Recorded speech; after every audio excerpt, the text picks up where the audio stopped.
You know, in the recent history of the United States of America, we've seen a lot of single moments, single incidents, single events that have changed the course of this country politically, but typically these events, these incidents, change the course of America towards a more left-wing direction and a significantly worse direction. One of the biggest examples of an incident like this is, of course, the death of George Floyd, which led to the resurgence of the Black Lives Matter movement, defunding the police, accelerated the election of these left-wing woke, not gonna prosecute anybody type of prosecutors, but typically we don't see events that cut the other direction.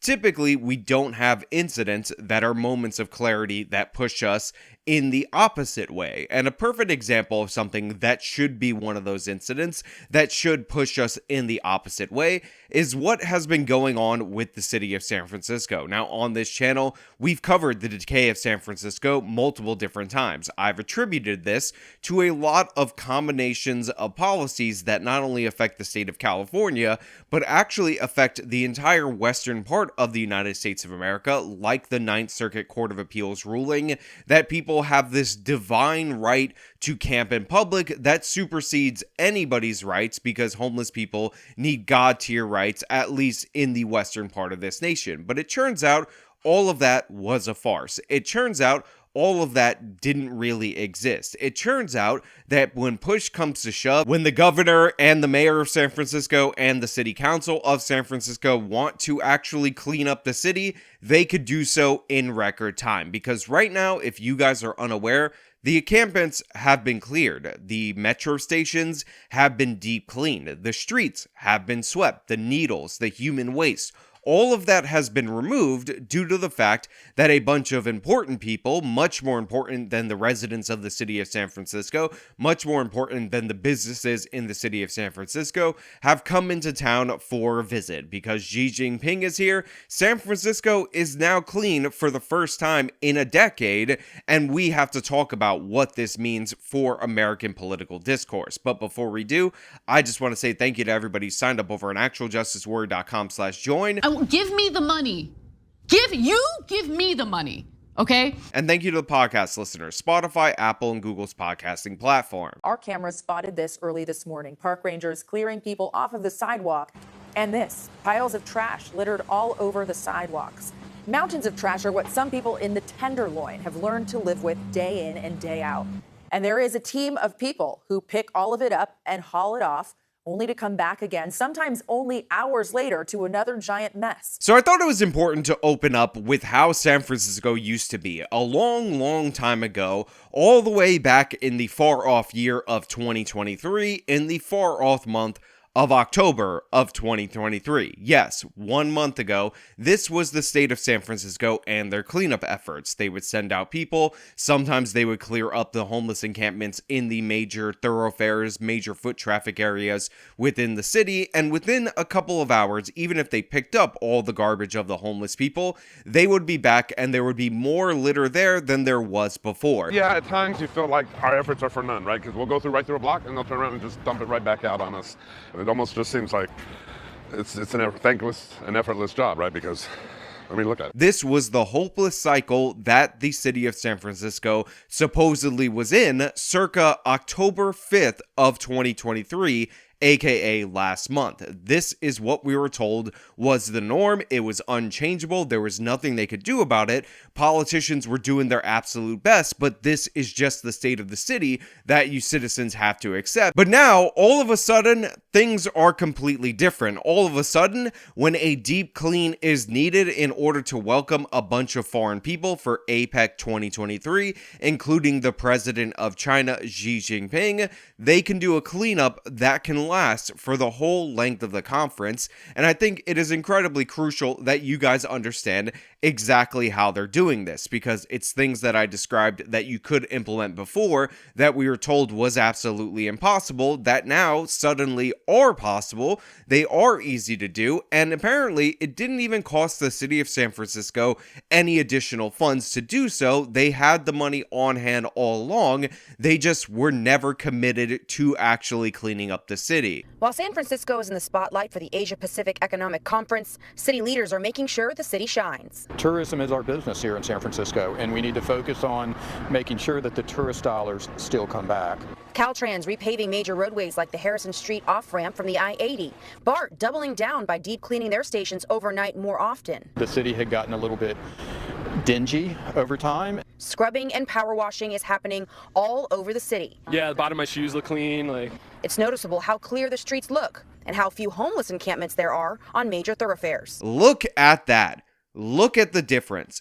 Look at what is actually possible in the city of San Francisco when people start visiting the city of San Francisco that politicians in that city and statewide in California actually think are important. Then all of a sudden, we got to emphasize sprucing the place up, deep cleaning the metros, paving off-ramps to highways because, your everyday citizens definitely don't need that, but Xi Jinping needs a nice off-ramp. All of a sudden, all of this stuff is completely possible. All of a sudden, you should be able to walk on the streets of San Francisco, look at the bottom of your shoe, and your shoe should be clean. All of a sudden, expectations are completely changed when we've been told for years in the city of San Francisco that it's completely impossible to do anything about the problems within the city. And before, when they did a cleanup and the trash returned just hours later, there was nothing you could do but throw your hands up and say, okay, I guess we tried, not a big deal. This is what is possible in the state of California. This is what is possible when politicians actually care. When they're not interested in funneling money to well-connected people who work in the homeless industrial complex, and they're actually interested in cleaning up the city and making it presentable for visitors. All of a sudden, their business is tourism. All of a sudden, they care about getting people back in hotel rooms. If you'll remember, we had done a bunch of stories about giant hotels in San Francisco that completely closed because tourism dollars and visitors and room occupancy had never returned since the pandemic. All of a sudden, they're going to be monitoring people who are breaking into vehicles because San Francisco had become one of the car breaking capitals in the entire world. But now that we have all these foreign people coming in, they're going to be cracking down on that significantly. When you were visiting San Francisco from another country and you were an ordinary person or another part of this country and you had a break-in and you lost your passport, your luggage, your ID, or whatever, that was no big deal. They just had to adjust the way the San Francisco airport worked so that people could leave the city without their ID, get on a plane in that way. And the city did tidy up for Dreamforce, but this cleanup is much more extensive. But now that they have the important people, the Asian Pacific Economic Conference, all of a sudden, things that were not possible before that the court rulings prevented from being done are not only possible, but they're able to be done, even though just a month before, as I documented, this was considered the thing that could never get done. And it goes even further than this. There's actually another local news segment that I found that said that scaffolding that had been there for months around a clock tower had been removed. At the Ferry Building, visitors and locals alike can delight in the new and improved clock tower. After months of renovation, the scaffolding has been removed. And down by Pier 39, this site catching the eyes of tourists like Anya Ustinova, visiting from Vancouver, Canada. I like it. Yeah, I think it's totally worth it. The Ferris wheel that was at Golden Gate Park is now at the waterfront area. I did love seeing it there, but I love seeing it here too. So wherever, as long as it stays in the city, we'll go wherever it goes. They relocated a Ferris wheel in order to make it more aesthetically pleasing in the new area, and all these things are being done in San Francisco at the drop of a hat. One of these places that can't even build a toilet for free when the company offered to do it for free for under $1 million just made it possible in a single moment. Having been a longtime resident in the Bay Area, you just naturally start to wonder of houseless folks being displaced. So even though this guy is saying it from a left-wing, progressive, ultra-compassionate to the point of self-destruction kind of way, it is an important question to ask government officials in the state of California because homeless people are suddenly being displaced. The encampments are suddenly being crushed by the police, by all these different organizations. And it's interesting to ask the question where they're able to put these people, because before we were told it was objectively impossible to remove these people from the streets, but all of a sudden, when there's the will to do so, they can just do it. Public Works is installing decorative crosswalks in North Beach and Chinatown, and the Webster Street pedestrian bridge in Japantown was recently repainted. The Yerba Buena Gardens at the Moscone Center are decked out with new colorful landscaping and murals, paid for by the Clean California Grant, just in time for the 20,000 high-profile CEOs and heads of state coming into town next week. Again, this goes above and beyond the basic things that you expect from a local government like San Francisco, especially such a wealthy local government with such exorbitant taxes like they have in San Fran. It's not only cleaning up the streets, it's not only paving the roads. All of a sudden, they have time for public art. They have time to repaint murals on all these different areas to just beautify the city, make it stunning. And again, this should be begging the question for residents of San Fran as to why this wasn't possible a month ago, why they were doing reports from the same local news agencies about how this problem was unsolvable less than 30 days ago. Some people say this should be how it's always done. What about the people who are here year-round, and like local, hardworking, working-class Bay Area folks? And this guy, even though he sounds like a stoner, even though he's the one who asked where the homeless be at,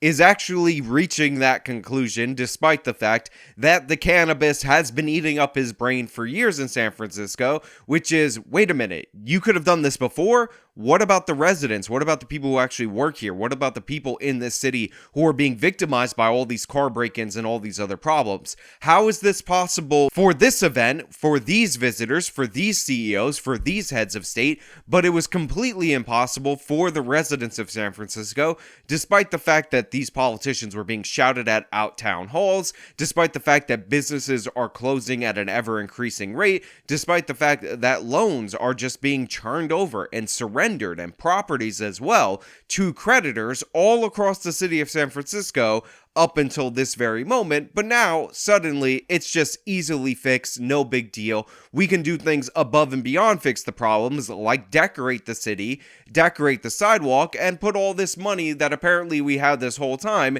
into beautifying this place for Xi Jinping. Now, it actually goes even further than this cleanup. They've actually put up temporary barriers to make the area look like a dystopia in certain parts of San Francisco in order to prevent the encampments from returning to this area. There's also partnerships between San Francisco PD, California state troopers, and federal law enforcement in order to enforce laws against the homeless people if they dare think about returning during the time of this conference, that all of a sudden can be applicable in this particular area just for this conference. All of a sudden, felony charges are possible, prison time is possible, incapacitation is possible, and relocation of homeless people all on the table when Xi Jinping is coming to town. And what's even more amazing about this is that Gavin Newsom admitted that this is a special thing specifically for these important people that are better than the average everyday citizen of California. Folks say, oh, they're just cleaning up this place because all those fancy leaders are coming into town. That's true, because it's true. But it's also true for months and months and months prior to APEC. We've been having different conversations. Yeah, that's right. Gavin Newsom just made it clear to the residents of California, the residents of the city of San Francisco, to laughter, by the way, that they don't matter, that their right to live in a clean city does not exist, but Xi Jinping matters. The CEOs that are visiting, those people actually matter. In fact, Gavin Newsom will travel all the way to China to get on his knees and beg Xi Jinping to come over to San Francisco, play basketball against kids, get locked up by an 8-year-old to the point where he has to throw a flagrant foul.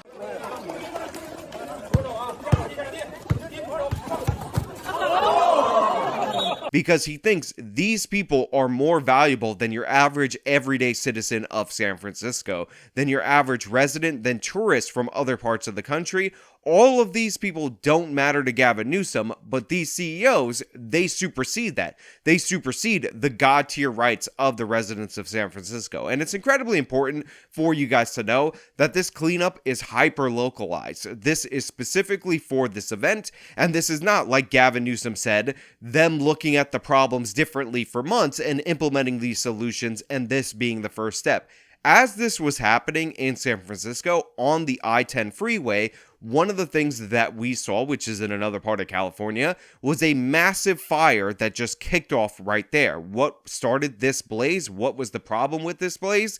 It was a massive homeless encampment that they've allowed to fester for years and years and years. So if you're in another part of California that Xi Jinping is not visiting, congratulations, you have to be subordinated to the rights of the homeless people, even to the point where there's a dangerous, deadly blaze being formed because their rights supersede yours. But all of a sudden, again, and I've repeated myself so many times throughout this video, when important people show up, those rights of the homeless don't exist, because then the city has to be made presentable for Gavin Newsom's new boss. Look, I invite any of you to look at the before and afters of the city of San Francisco so that you could see for yourself how dramatic the changes actually are. But keep in mind, this is meant to be a reminder to you that your thoughts, your will, your desires do not matter. That the only time these people actually care about doing something decent for the citizens is when it benefits them and the look that they're trying to portray to the world. Make no mistake about it,